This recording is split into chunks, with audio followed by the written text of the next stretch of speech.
Beleza. Compartilhar a tela inicial. Eu baixei um componente aqui para o Meet e ele faz a chamada automática, tá? Então não vou fazer chamada porque ele já está fazendo e registrando quem está na sala, ok? Então deixa eu compartilhar minha tela.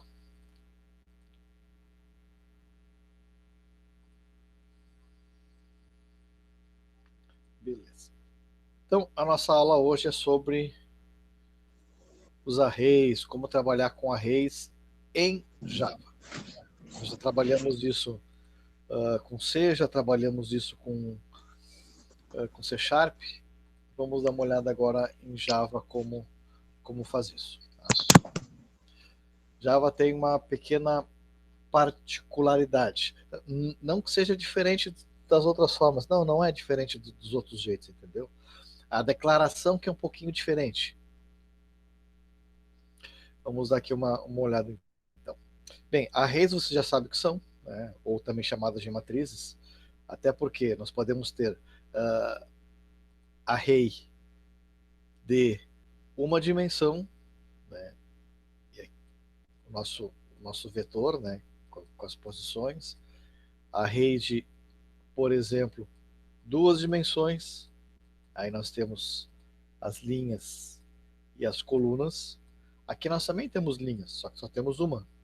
Então, basicamente, é só uma questão de quantidade de linhas. Se for uma linha só, é um vetor. Se for mais de uma linha, é uma matriz.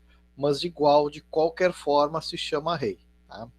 Ou matriz unidimensional, porque tem uma dimensão só, ou matriz multidimensional, tá? Porque pode ter duas ou mais dimensões.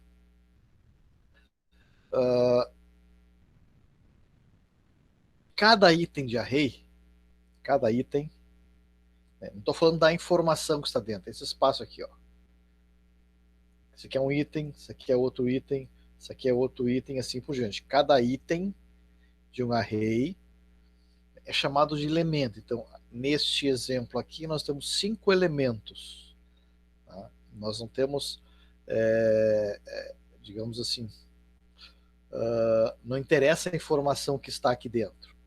Aqui a gente está enxergando a informação, mas não interessa com a informação. Interessa sim que nós temos 5 elementos aqui dentro, né? 5, se quiser chamar de casinhas, 5 casinhas, né? É um termo medonho, horrível, mas vai que fica mais fácil. Então, cada um desses itens é chamado de elemento, e cada elemento desses está associado a um número, a um índice. Então, índice 0, índice 1, índice 2, 3, 4. Nós também podemos, ao invés de trabalhar com um índice, nós darmos um apelido. Darmos um nome para esta posição. Okay? Então, no Java, nós podemos trabalhar de duas formas. Podemos trabalhar diretamente com índice, 1, 2, 3, 4 e assim por diante, como é a forma tradicional de se trabalhar, ou então nós podemos trabalhar com um apelido, né? A gente já vai ver daqui a pouquinho como é que isso funciona, para trabalhar então com essas posições. Sempre começa com o número 0, que é a primeira posição do array. Então, a primeira posição do array é a posição 0. Por que isso é assim? Bem, primeiro um parênteses, né? Fazer um parênteses aqui. Nem todas as linguagens, o primeiro elemento começa com 0. Em algumas, esse é o elemento 1, esse é o elemento 2, é o elemento 3, 4 e 5. Ok? Nem todos, então, começam com o elemento de índice 0. Algumas linguagens de programação começam com o elemento 1. E tá, qual eu vou usar? Bem, vai ver a linguagem que tu está usando, né? Vai lá no manual de referência e verifica. Os arrays sempre começam o elemento com o número 0. Ponto. O funcionamento é igual, entendeu? O que vai mudar? Nada, absolutamente nada. Aliás, vou dizer assim, vai mudar só uma questão, que é, em vez de começar com 0, começa com 1. Ponto. Acabou. Essa é a grande diferença. Tá? Por que o Java começa com 0? Bem, isso vem lá da linguagem C, porque implementa a posição de memória. Então, nós temos lá dentro de uma memória principal endereços de memória, as nossas gavetinhas de memória, elas têm um determinado endereço. Então, quando nós criamos uma variável, por exemplo, dizemos lá, uma variável A, nós estamos fazendo o quê? Dentro de um determinado endereço de memória, nós vamos colocar o conteúdo desta variável A.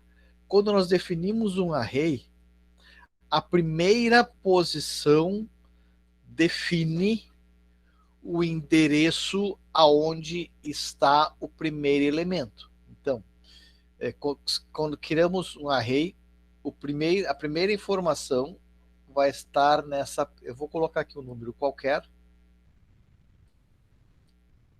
E aí, quando eu defino um array, eu estou fazendo o quê? Estou dizendo que olha, a posição, né,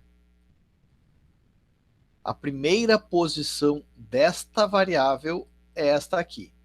Se tiver 5 posições, as próximas estarão aqui. Então, 40, é sempre na sequência: 41, 28, 79, 7. Então, se são 5 elementos, se eu sei o primeiro elemento, é só avançar uma posição de memória, eu tenho o segundo. Mais uma posição de memória, eu tenho o segundo. Mais uma posição de memória, eu tenho o terceiro, ou melhor, o quarto. Mais uma posição de memória, eu tenho o quinto.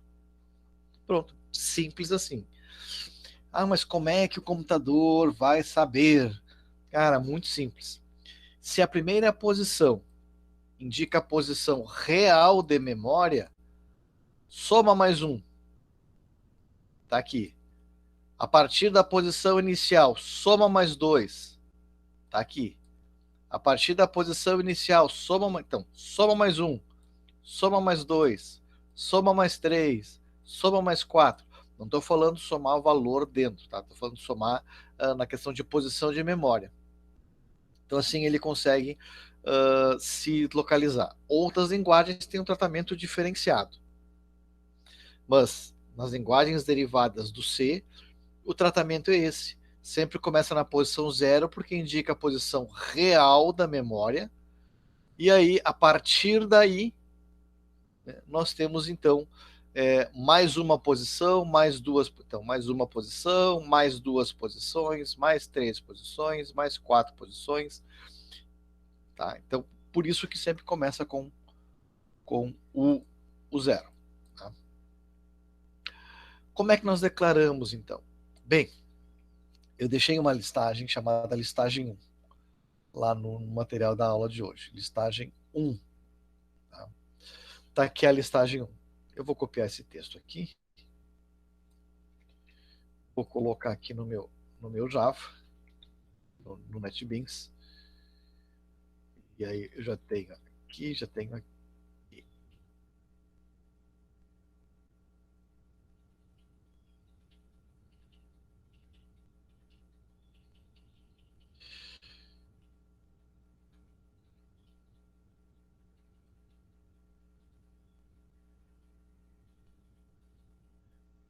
Pronto.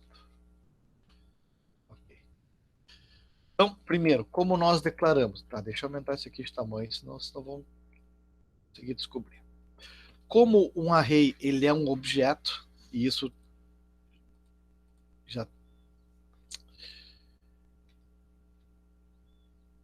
já trago aqui, onde é que está? Que são objetos. Tá? Como ele é um objeto, ele precisa ser, então, instanciado. Então, quando nós fazemos a instanciação, nós criamos, ou, na verdade, tem formas diferentes de criar, né? Aqui tem uma delas. A primeira, e talvez a mais usada. Cria-se uma variável qualquer, de um determinado tipo. Deixa eu aumentar um pouquinho mais. E aí? Uma variável, o nome vocês aqui dão, de um determinado tipo. Para a instanciação, igual new. New é para... Tá, o que significa isso? Vou instanciar um objeto que é esta variável. Como é um array, eu tenho que dizer, né, é o inteiro, né, um objeto de array. Então, estou criando o A como objeto de array, estou fazendo a instanciação. Na instanciação, eu vou repetir o tipo e vou dizer a quantidade. Então, quando eu defino um array em Java, eu coloco a quantidade na criação do objeto e não na definição da variável. Outra forma é eu separar isso aqui em duas partes. Colocar a primeira parte, a definição da variável, né? A variável que vai ser o array, e depois fazer a instanciação dele, como aparece aqui no B. É uma outra maneira. Crio a variável, dizendo que ela vai ser um objeto de array, e depois faço a instanciação dela com o tamanho. Boa prática. Cara, aqui é questão de costume. Normalmente se usa desta forma, porque numa linha tu já faz tudo. Define a variável que vai ser o objeto e já faz a instanciação com o tamanho que tu quer. Normalmente, tá? Posso fazer diferente? Posso fazer diferente. Não tem problema algum. E se eu for declarar vários arrays, um A e um B? Bem, eu posso fazer isso de várias formas. Eu posso fazer assim, ó. Um A, aqui um R e um K, certo? Pô, mas eu posso fazer diferente disso? Posso. Eu posso fazer assim, ó. Dizer, olha, vou declarar um objeto de array. O primeiro deles se chama R e já faço a instanciação do tamanho que eu quero. E o segundo se chama K, já faço a instanciação do que eu quero. Então, numa única definição, nós podemos declarar vários arrays, tamanho que nós queremos cada um deles. O que não pode é dizer, olha, vou fazer uma definição de um array X de 5 posições e um array Y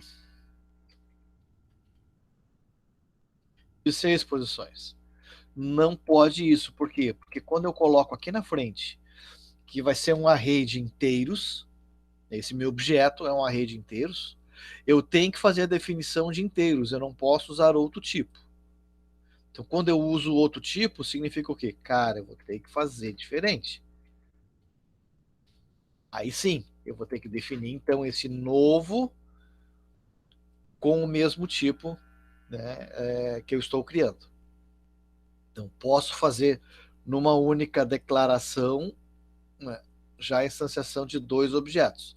Serão dois arrays, o R e o K, arrays do tipo inteiro, o R com 44 posições e o K com 23.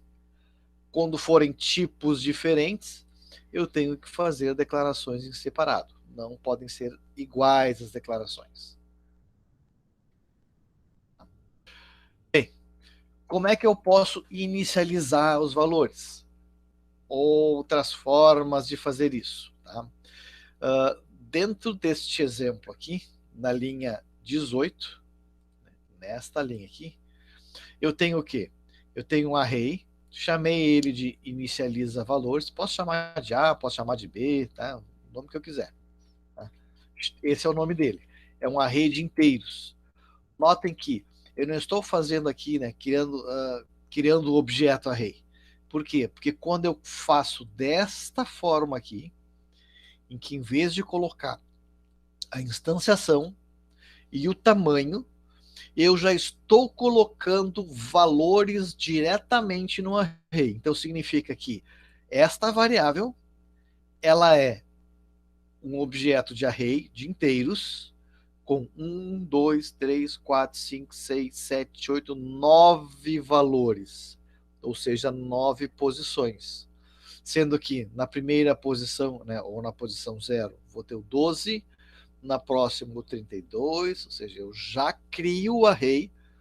Seria a mesma coisa que eu fazer isso aqui. Deixa eu fazer aqui fazer isso aqui, e aí disser, ó, new int de 9 posições. Tá? E aí eu vou estar criando um array de 9 posições. E depois eu posso, para cada uma dessas posições, posição 0,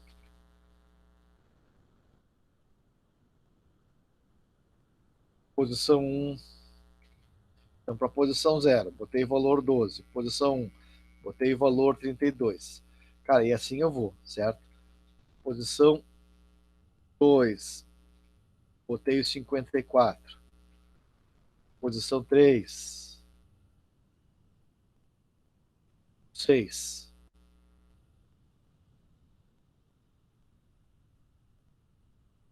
Posição 4, 8.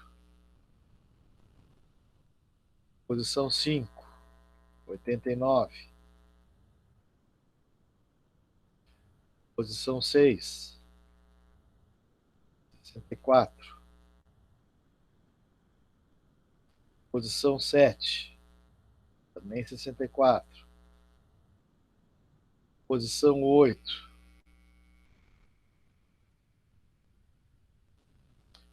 Faltou alguma coisa. Ah, não, tá certo. Não. 12, 32, 54, 6, 8, 8, 9, 64, 64 e 6. Tá? Isso, 9, tá certo. 9, do 0 a 8, 9 posições. Então, o que eu estou fazendo aqui? Estou criando, né, fazendo a instanciação desse objeto e jogando os valores para dentro das posições. Se eu já sei os valores, eu posso simplificar isso tudo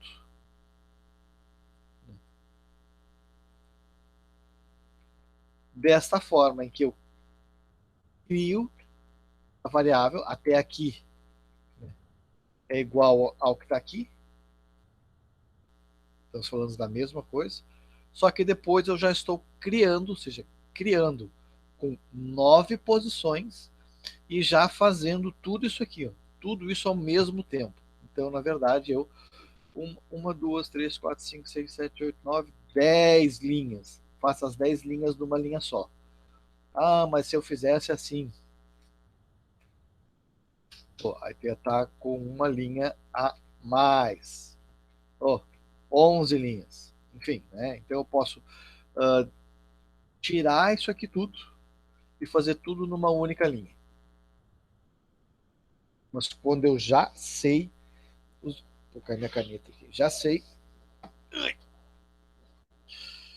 quais são os valores que vão estar lá dentro. Tá?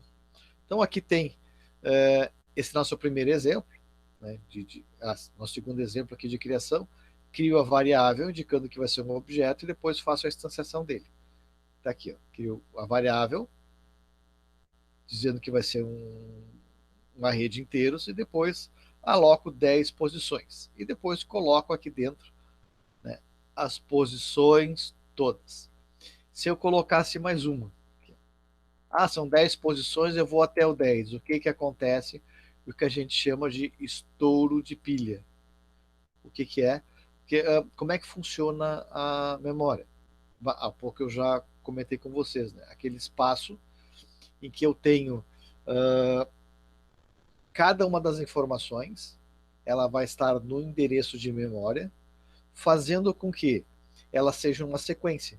Se eu defino ele com 10 posições, eu posso ter só, começando no 0, só até o 9. Conta aqui, ó. 1, 2, 3, 4, 5, 6, 7, 8, 9, 10 posições. E aí, quem é esse cara aqui? Cara, esse cara aqui vai estar no próximo endereço após esse último aqui. Pô, se ele vai estar no próximo endereço após esse, será que ele não está com esta posição de memória já com alguma outra informação de um outro programa? É possível. E o que acontece daí quando nós sobrescrevemos um conteúdo de memória? Bem, se é dentro do nosso próprio programa, ele encara isso como uma variável e substitui valor. Agora, quando eu estou invadindo espaço de memória de um outro programa, eu vou estar corrompendo a execução do outro. E o outro vai travar. Isso significa o quê? Estouro de pilha. Cara, eu tô com 10 posições, da 0 a 9. Eu quero colocar algo na 11, cara, desculpa, eu quero colocar um 11º elemento que não existe na sua definição, vai estourar a pilha. Tu imagina assim, tu tem um armário onde entram empilhados 10 livros. Tu vai conseguir colocar o 11º em cima? Não, não vai conseguir, porque, cara, não tem mais espaço. Ah, mas se eu conseguir enfiar, vai estourar alguma coisa. Ou a prateleira vai estourar, ou tu vai arrebentar com o teu livro. Bem, algo vai acontecer. Se o espaço é para 10, é só 10. Então, o que nós temos aqui é um estouro de pilha. Como é que nós escrevemos isso? Cara, manda escrever diretamente aqui, ó. Tá aqui o endereço que eu quero. Eu quero escrever na tela a minha variável, meu array, né, que é um array, na posição 9. Ele vai escrever esse valor, ó, 5822, que é o valor que está no 9. Eu quero escrever o que está na segunda posição, 88. Até aqui isso não é novidade, né? Mandar escrever um valor de memória. Tá? A diferença está justamente como nós criamos e como nós podemos criar desta forma, de uma forma mais simples, fazendo isso em 2 linhas. Primeiro cria a variável que vai ser o objeto, depois faz a instanciação. Ou então, se quero criar mais de um, eu posso usar vírgula, definindo então que vai ser um objeto de array, uma única vez, e aí coloco todos eles, desde que sejam do mesmo tipo. E também a questão de inicialização, onde então eu não tenho a declaração, não tenho, e simplesmente, e olha só, aqui a instanciação, tá vendo que eu estou usando aqui colchetes? Aqui eu estou usando chaves. Então, quando eu vou já colocar os valores, eu uso chaves para definir isso. Então, a definição de variáveis é feita desta forma. Tá? Qual é o tamanho do meu array?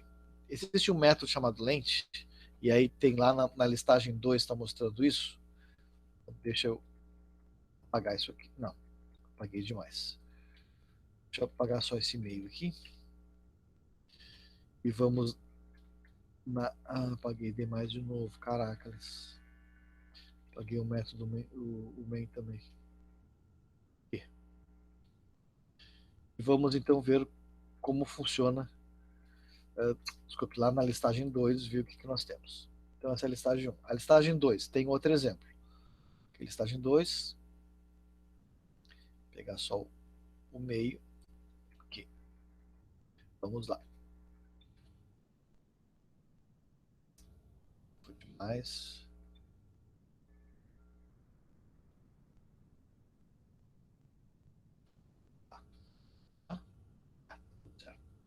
Deixa eu diminuir um pouquinho isso aqui. Para ficar tudo na tela. Na segunda listagem tem o quê? Tem lá 2 arrays, um array 1 e um array 2. O array 1 tem 2, 4, 6, 8, 10, 11 posições. E o array 2 tem 2, 4, 6, 8 posições. Quando eu quero saber a quantidade de posições, eu uso este método, length. É só colocar o nome do array, ponto, length.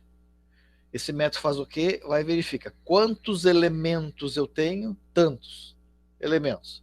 E aí eu consigo, por exemplo, neste caso, dizer lá, array2.length. Se o array 2, o tamanho dele, ou seja, a quantidade de elementos, for maior que 8, vou escrever isso aqui na tela. Tamanho do array 2 maior que 8.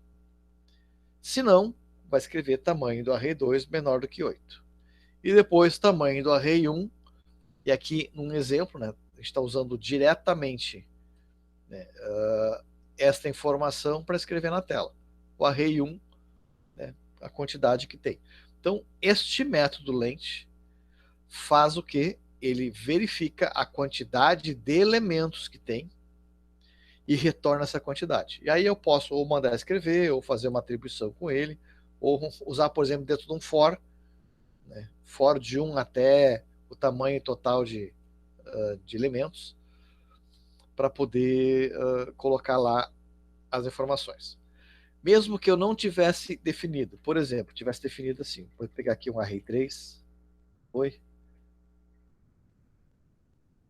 array 3, tivesse instanciado ele 5 posições, e eu quisesse saber, por exemplo, mandasse escrever aqui embaixo, array 3, ele escrever 5 posições, mesmo não tendo informação, porque não é a informação que tem ali dentro, e sim a quantidade de elementos que foram definidos. Aqui foi definido 1, 2, 3, 4, 5, 6, 7, 8 elementos. Aqui em cima, 2, 4, 6, 8, 10, 11 elementos. Então, isso que interessa, tá? Não é as informações que estão dentro, mas a quantidade de elementos que tem. Então, o Lent faz isso, né? Quantidade de elementos. A inicialização. Bem, uma delas, nós já vimos duas delas, né? Na verdade, eu já mostrei. Uma delas é essa forma aqui, em que quando nós definimos, nós já colocamos as informações, porque nós sabemos quais são. Nesta situação, em que eu já sei quais são, né, cada vírgula separa um elemento. Então, primeiro elemento, vírgula. Segundo elemento, vírgula. Terceiro elemento, vírgula. Então, ele vai conseguindo. E se eu colocasse aqui, se eu colocasse aqui atrás, se é o elemento, vírgula, e se eu colocasse mais uma vírgula no final, ok, ele é totalmente indispensável. Igual ele ia ter aqui 11 elementos. Ele não é considerar o último aqui como uma informação. Ia ser 11, porque a vírgula que vai determinando quantos elementos tem. Tá? Então, se colocasse uma vírgula sozinha aqui atrás, não teria importância nenhuma, ia continuar com 11 elementos. Mas normalmente não se faz isso. Tá? Ou seja, 99,999999% das vezes não se faz isso. Mas se eu fizer, bem, tu vai ser o único no planeta a fazer então, tá? Porque não se faz. Então, temos aqui. Deixa eu apagar isso aqui, que ficou da outra bobagem ali. Tá? Apaguei demais? Não. Mas fiz alguma bobagem? Talvez não. O que ele está dizendo aqui? Tipo estático. Tá. Que é bobagem mesmo. Porque não tem os imports aqui. Ok, tudo certo. É só exemplo. Então, que é os valores separados por vírgula disposto entre chaves. Então, essa é uma maneira. A outra maneira é aquela que eu tinha comentado com vocês no outro exemplo, que era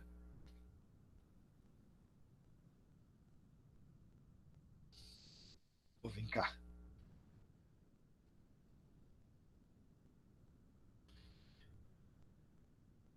É colocar os valores 1, 2, 2, 0, 1, 2, 3, 42, 4, 8, 55, 21,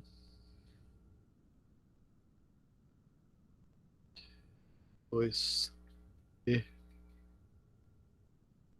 45. Fazer isto aqui.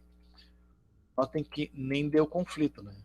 Cara, eu já estou definindo aqui em cima e depois estou fazendo a atribuição de novo aqui embaixo. Claro que não vai dar. Por quê? Porque que essa linha aqui que está já criando e colocando os valores, é a mesma coisa que eu fazer isso aqui. Ops. Pronto, é a mesma coisa que eu fazer isso. Se é a mesma coisa que eu fazer isso, ou seja, definir já o objeto, quando eu coloco já os valores aqui dentro, eu estou fazendo aquela definição com a diferença de que já adicionando. Então, se logo depois de baixo eu colocar outros valores, por exemplo, 3, 2, 4, 8, 5, 1, 2 e botar 5 de novo. Se estiver fazendo isso aqui, não tem problema nenhum. Ele definiu o array com esses valores e depois vai colocar novos valores para dentro logo na sequência. Não tem problema nenhum. Isso aqui serve tanto para definir o array, né, na verdade, instanciar, né, o objeto, com 8 posições e já colocar o valor deles lá dentro.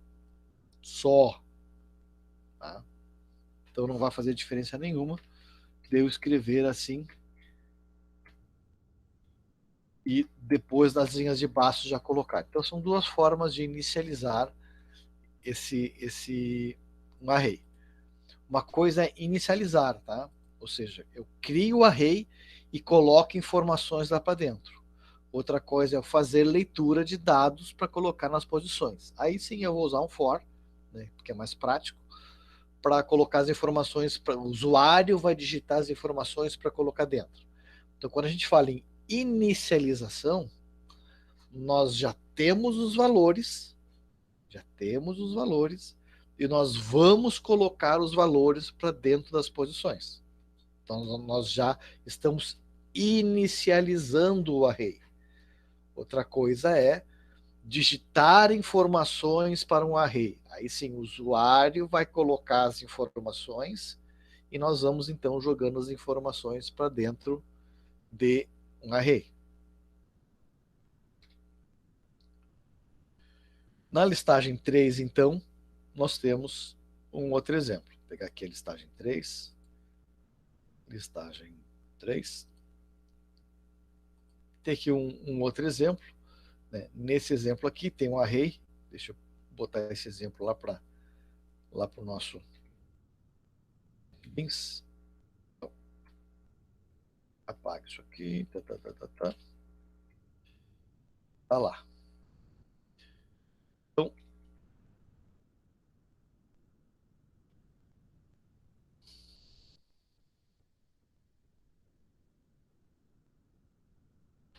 Então nós temos aqui criado um objeto de array, instanciado o objeto com 20 posições, lembrando, né, que nós podemos fazer a inicialização, a criação desta forma aqui, a mesma coisa. Precisa ter esse espaço aqui? Não precisa ter. Ah, e se eu deixar? Cara, não vai fazer diferença nenhuma, tá? Aí vai mostrar isso aqui na tela, vai mostrar lá index e valores, como se fosse, por exemplo, um cabeçalho, e aí vai escrever na tela a posição e o valor que tiver naquela posição. Aqui está usando, poderia colocar, são 20 posições, menor do que 20. Claro, eu já sei quantas posições são, bota ali, pronto. Aí se eu não sei as posições, uso lente, pronto. O teu array base, a variável array base, o tamanho de posições que tem. Aí faz um for de 0 até o número menor, né? Se são 20 posições, até o 19, por isso menor, porque aqui ele retorna 20, que é a quantidade de elementos. E como começa no 0, tem que ser então menor do que o 20, até o 19. Então ele vai ficar mostrando assim, né, de forma bem tabular, posição 0, valor tal, posição 1, valor tal, posição 2, valor tal, e assim por diante. Bem simples o exemplo.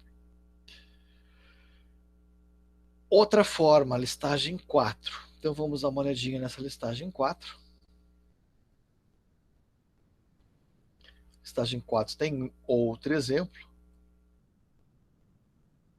em que, nesse aqui, né, nós fazemos a inicialização desta forma aqui. Neste outro exemplo,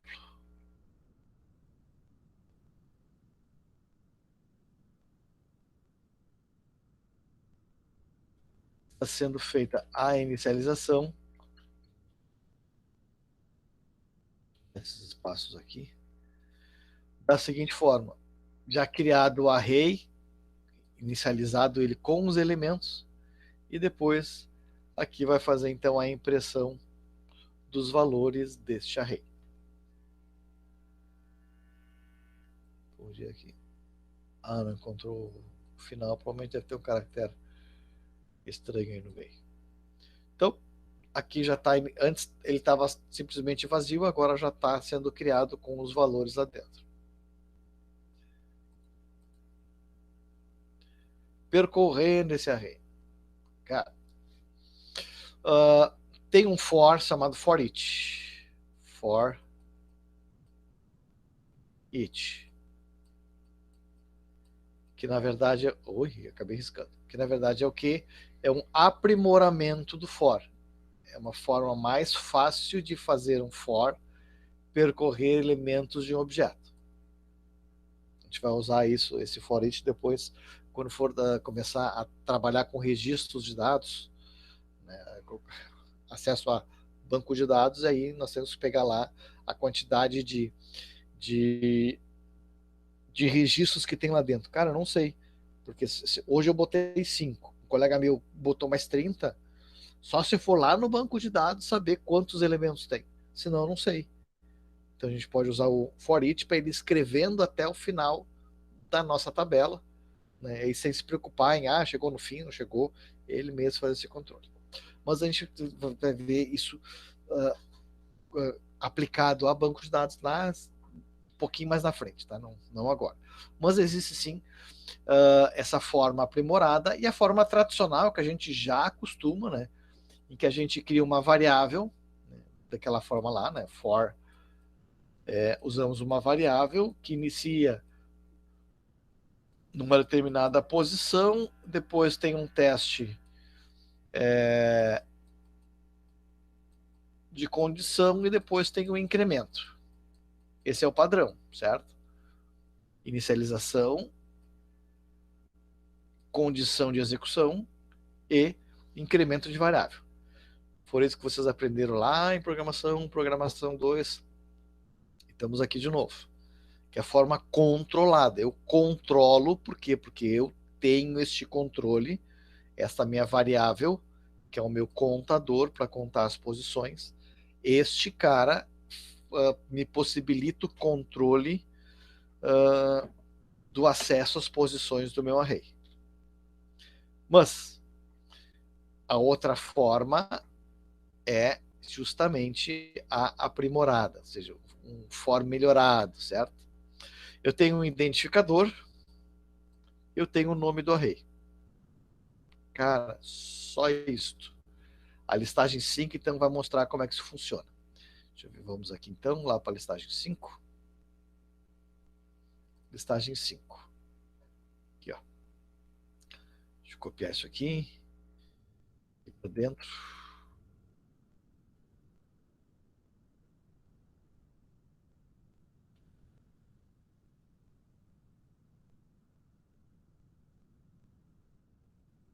Pronto. Olha o que está acontecendo aqui. Oh, que coisa. O que é esse meu i? Esse meu i aqui, na verdade, é a variável, né? É esse parâmetro que eu preciso ter, vou estar aqui. Esse parâmetro, né? É uma variável de controle. Ah, mas precisa ter variável de controle? Sim, precisa ter. Tá? Ponto. E depois? Cara, depois só o nome do array.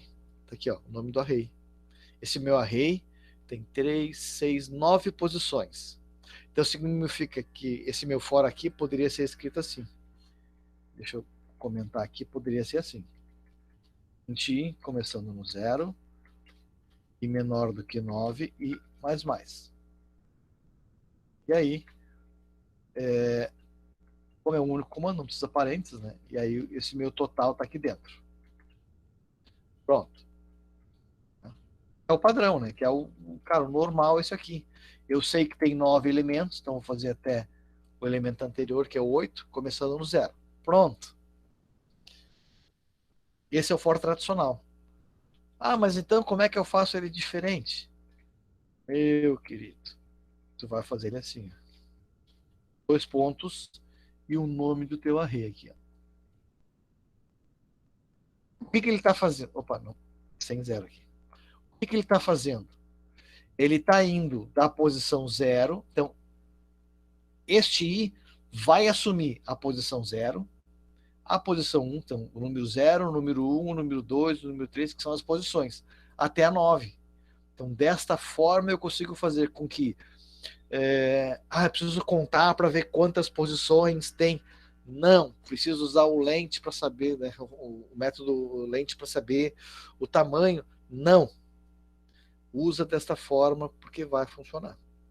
Então ele vai percorrer do 0 até o último. Então essa é a forma simplificada, ou alguns chamam de forma aprimorada, do for. Que na verdade é só uma redução, né? Então ele faz o controle do 0 até o último elemento. Eu não preciso fazer mais nada, porque quando eu passo aqui um array, eu estou fazendo o quê? Eu estou dizendo que são essas posições aqui, da posição 0 à posição 8. Ponto. Não preciso passar mais nada para ele. Ele vai sim fazer o quê? Ele vai traduzir isso aqui naquele for que a gente conhece, começando no 0. Ele vai traduzir este aprimoramento, esta simplificação nisto aqui. Então, continua fazendo a mesma coisa, tá? Só que agora um pouquinho mais simplificado. Só isto. Acho bem bacana. Porra, só isto? É, só isto. Que barbada, hein? Que barbada. Na instrução, então, for da listagem 5, né, a variável array_num passa os valores armazenados para a variável i, fazendo com que o loop possa selecionar um valor a partir do array percorrido. Né, então, ele passa o primeiro valor para o i, ele passa o segundo valor para o i, então ele está pegando aqui, ó. Essas informações ele está passando aqui para o nosso i. Tá? Então, o i vai servir de controle, né, para saber que são 9 elementos, e a cada vez que executa, né, o laço, o i assume o valor da informação dentro. Há pouco até falei errado para vocês. Ele não vai assumir do 0 até o 8. Ele vai assumir o valor de dentro. E o próprio for faz o controle de quantidade de elementos. Então, aqui no final, você pega 87 mais 68 mais 52 mais 5, né, vai dar esse total que ele vai gerar aqui embaixo. Multidimensional, bem, qual é a grande diferença? Eu passo a ter agora a definição desta forma, a primeira dimensão e a segunda. E aí, né, eu tenho lá o nome do array, né, uma dimensão e a outra dimensão. Não separo por vírgula, por exemplo. A posição 0, 0. Né? Não. Primeira posição, segunda posição. Então, um exemplo disso, né, na listagem 6, deixa eu pegar a listagem 6. Volta aqui, listagem 6. Tá aqui. Então, deixa eu pegar esse primeiro, esse cara aqui. Depois eu boto o outro ali embaixo.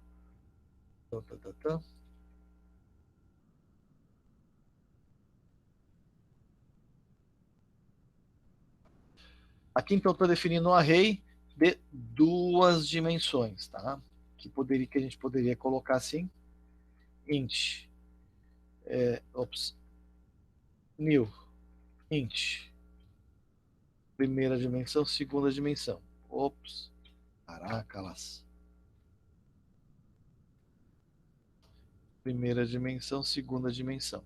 Primeira dimensão, então ele vai ter 2 linhas e 3 colunas. Sendo que, tem aqui o nomezinho do array, o array, na posição 0, vai ter o número 1. O array no próximo vai ter o valor 2. O array no próximo vai ter o valor 3. O array. Ops. Esse aqui vai ter o valor 4. O array. Esse aqui é o valor 5. E o valor 6. Então, estou fazendo o quê? Eu estou criando aqui.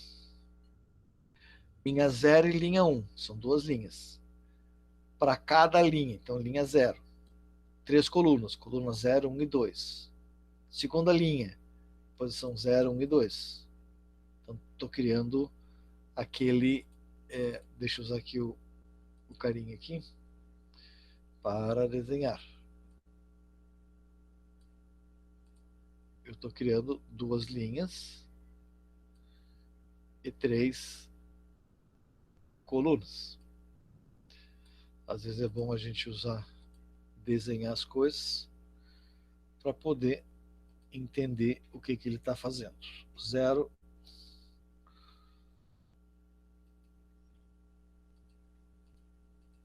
1 e 2. E aí está colocando lá o valor 1, 2 e 3, que é 0, 0, 1. Então 0, 0, colocando o valor 1. 0, 1, colocando o valor 2. 0, 2, colocando o valor 3. Depois 1, 0, 1, 0, colocando o valor 4. Depois essa batalha naval, né? 1, 1, colocando o valor 5. E 1, 2, colocando o valor 6. É isso que está fazendo. Fazendo colocando essas informações. Pô, se eu estou colocando essas informações, eu poderia ter assim, né? Eu vou colocar a primeira informação da forma tradicional. 1, 2, 3. Certo? Bem, mas eu tenho uma segunda dimensão. 4, 5, 6. Então, como é que eu vou definir isto? Bem assim. Caralho. Bem assim, deixa eu voltar aqui pro código. Bem assim.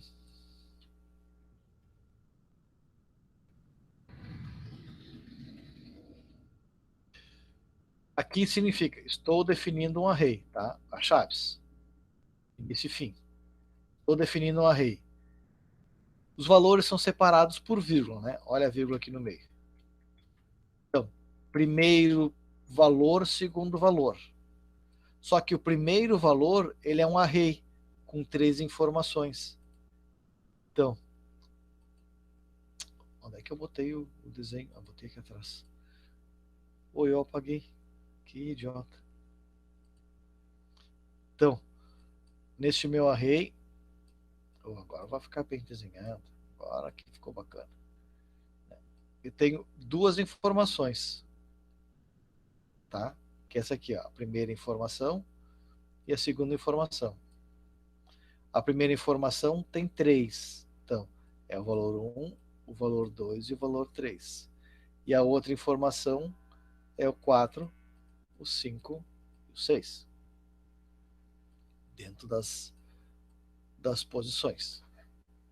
Então é isso que ele está fazendo aqui, criando um array.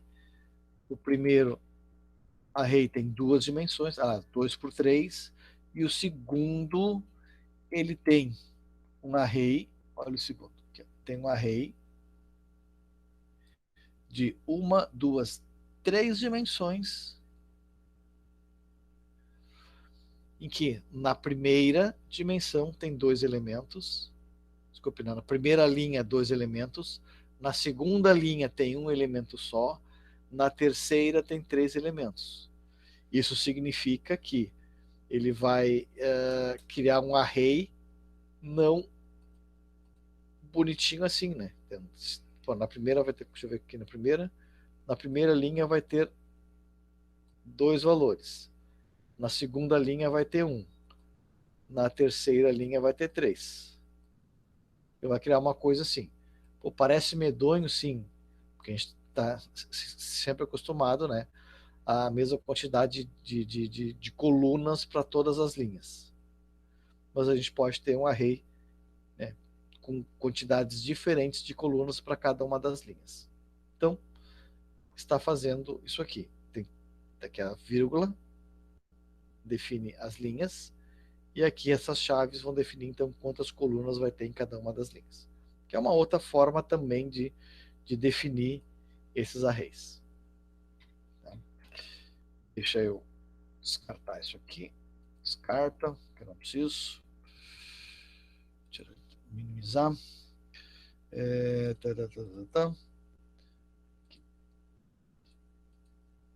Fecha.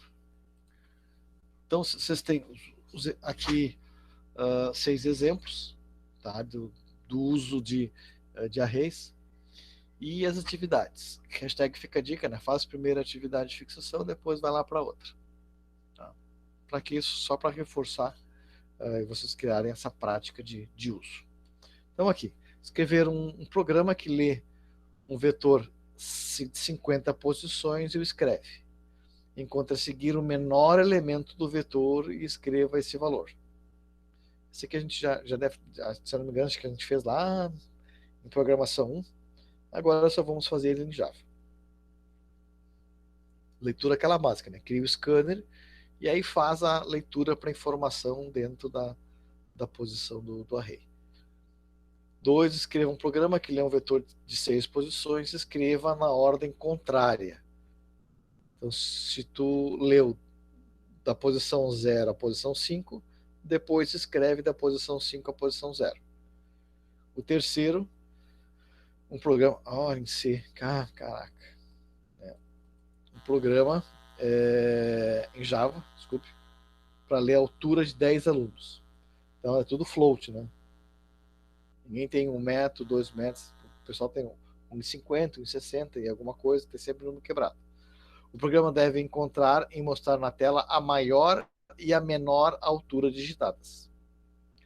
4. Um programa que lê um vetor de 20 e escreve. A seguir, ordena em ordem crescente os primeiros 20. E em ordem decrescente os próximos 20. Aqui tem o erro de digitação, aqui é a tamanho 40, né? Ou se quiserem deixar com 20, coloca ali os primeiros 10 e depois os próximos 10. Tá? Então, ou multiplica aqui por 2, ou divide aqui por 2 nessas posições, como quiserem. Então, vou corrigir isso aqui e repostar esse arquivo. Tá? Então, os primeiros, até a metade, tu faz em ordem crescente, e a outra metade em ordem decrescente. Cria um programa que lê os elementos da matriz inteira 10 por 10, ou seja, 10 linhas por 10 colunas, escreve os elementos da diagonal secundária. Vocês devem lembrar da questão de diagonais, né? Que nós temos... caramba! Quando nós temos uma matriz quadrada, ou seja, a mesma quantidade de linhas e de colunas, a matriz é uma matriz quadrada.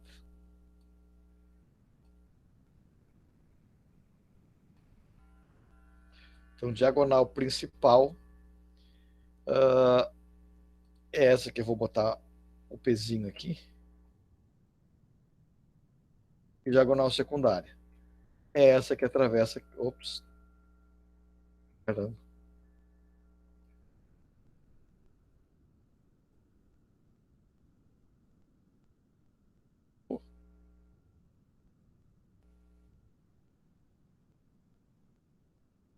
Tá. Cara, é o shift. Caramba, tô pegando Ctrl. Esta aqui. O programa é uma matriz tal e escreve da diagonal secundária. Esta diagonal aqui. A secundária. O 6, uma matriz 12 por 13, e escreve ela. Depois, divide todos os 3 elementos de cada uma das linhas. Então, pega a primeira linha. Todos os 3 elementos. Pelo valor do maior elemento da linha. Então, procura o maior elemento da linha e divide todos os valores por este maior elemento. E escreve depois como é que ficou a matriz depois de fazer essas divisões. O outro, a matriz 5 por 5, depois lê o número inteiro, escreva a mensagem indicando se esse valor que tu digitou existe ou não existe dentro da matriz que tu digitou. Tem que procurar para ver se ele está lá ou não. Não precisa dizer em que posição está, só para dizer se ele existe ou não. E o 8, uma matriz 5 por 5, e escreve essa matriz. A seguir, calcular e escrever as somas. Então, soma a linha 3, soma a linha 3 e diz, a soma da linha 3 é tanto. Soma a coluna 2 e diz qual é a soma dessa coluna. A diagonal principal, a diagonal secundária e todos os elementos da matriz. Então, tu vai ter aqui 5 somas para fazer, indicando então qual o valor de cada uma delas. Então, essas são as atividades de fixação. E vamos então ao nosso avaliativo. A avaliativa é, de certo modo, simples. Quer dizer, simples, né? Mais ou menos. O sujeito tem lá o seguinte, vou fazer aqui um desenho para exemplificar. Esse desenho é o nosso processador. E nós temos, digamos, 3 tarefas. Vou chamar aqui Job 1, Job 2 e Job 3. E aí, aqui é execução feita. Tá? O tempo, digamos que seja de 5 milissegundos o clock do nosso processador. Essa tarefa, ela vai precisar de 15 milissegundos. Essa tarefa precisa de 2. E essa tarefa precisa de 8. Então, elas entram na sequência. Então, na sequência vai ser, vou ter uma fila aqui, começando com a primeira, o Job 1, depois dele o Job 2 e depois dele o Job 3. Então, entra o Job 1. O Job 1, então, vai entrar aqui dentro. Ele precisa de 15 segundos, mas o meu clock é só de 5. Então, passados 5 segundos, ele sai, ele vai sair daqui e vai então retornar para minha fila. E esses 2 elementos aqui, deixa eu ver se eu consigo. Não consigo pegar eles assim. Esses 2 elementos aqui, eles vão caminhar. O J2, deixa eu botar já na sequência. O J1 retorna. Tem o J3 e tem o J2. O J1 precisa de 15, gastou 5. Então, o J1, na verdade, sobrou 10. O J3 ainda não entrou e o J2 está com 2. Entra o J2. Entrou o J2. No meu segundo job. Ele precisa de 2. Meu clock é de 5, então, quando terminar o clock, ele sai da minha lista. Então, o J2 saiu. Entra o J3. Entra o meu terceiro job. É de 8. Ele vai ficar 5 e vai sair e voltar para a minha fila. Então, o J1 vai andar. Ainda faltando 10. E o J3 volta para a fila, faltando 3. Eu tinha 8 e usei 5, voltou para a fila ainda faltando 3. E aí, fila de novo. Tem gente na fila? Tem o J1. Então J1 vai entrar de novo. Entrou. Gastou mais 5. Terminou o seu tempo? Não, ele tinha 10 ainda, né? Ele vai voltar para a minha fila aqui atrás. Então deixa eu botar o J3 aqui na frente. Ele vai voltar para a minha fila, ainda faltando 5. E o J3 ainda faltam 3. Então o J1 gastou 5, voltou para o final, porque ainda tem outro na fila querendo. Então o J3 vai entrar. Vai gastar os 5. Bem, só faltam mais 3. 5 é suficiente. J3 saiu. J3 saiu. E aí, faltou o J1. J1 entrou. Gastou os 5 que precisavam. Terminou os 5. O J1 saiu.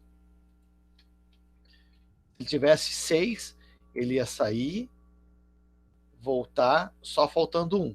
Mas ele ia sair e voltar de novo. O que o programa de vocês precisa fazer? Precisa primeiro informar o clock. Esta informação aqui. Ó. Segundo, informar a quantidade de tarefas. Quantas tarefas tem? E o terceiro, o tempo de cada uma das tarefas. Né? Este tempinho básico aqui. Ó, de cada uma delas, para poder fazer o controle. O que o teu programa precisa fazer é ir escrevendo. Se tu quiser mostrar de forma gráfica, fantástico. Mas o que ele precisa fazer, mostrando. Entrou o 1, ficou tanto tempo, saiu para o final da fila, entrou o 2, saiu, entrou o 3. Se algum deles já terminou o seu tempo de processamento, mostra lá como finalizado. É só colocar assim, J2 finalizado. Né? E pronto, né? Para saber que o J2 já terminou e vai fazendo com os outros. Óbvio que daí tu vai precisar de um array para poder fazer esse tipo de simulação. Então a tarefa é justamente essa, né? Imitar o comportamento de tempo compartilhado, time sharing, né, de uma CPU. Então, time sharing é o tempo para um tipo de processamento, é o termo para um tipo de processamento, quando o sistema operacional implementa uma técnica de partilhar o uso da CPU por intervalo de tempo, pelo clock. Cada processo que recebe controle tem um intervalo de tempo, então cada um tem o seu intervalo de tempo para processar e depois devolve o controle que será repassado para o outro processo. Então, o sujeito usou os 5 milissegundos que ele tem, usou, cai fora. Se já terminou o seu tempo, dá como finalizado, senão volta para o final da fila, porque tem gente na frente. Desenvolva um programa em Java que implementa, então, este processamento de time sharing. Então, o usuário precisa digitar essas informações, quantidade de jobs, tempo de cada um e o tempo do processamento. E o programa, então, vai escrever,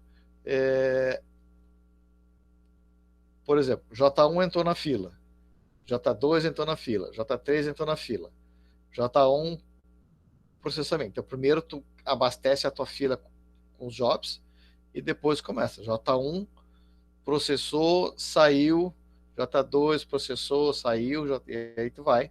E aí quando algum deles terminar, diz que já está finalizado e fica simulando com os outros. Então, na verdade, escrever passo a passo o que está acontecendo, né, com os jobs dentro da CPU para a gente saber se ele está processando, já está saindo e tal. É um programa bacana para desenvolver, né, ajuda também na fixação de conteúdos de sistemas operacionais. Bem bacana. Então, essa é a atividade avaliativa. Deixa eu voltar para cá, parar a apresentação.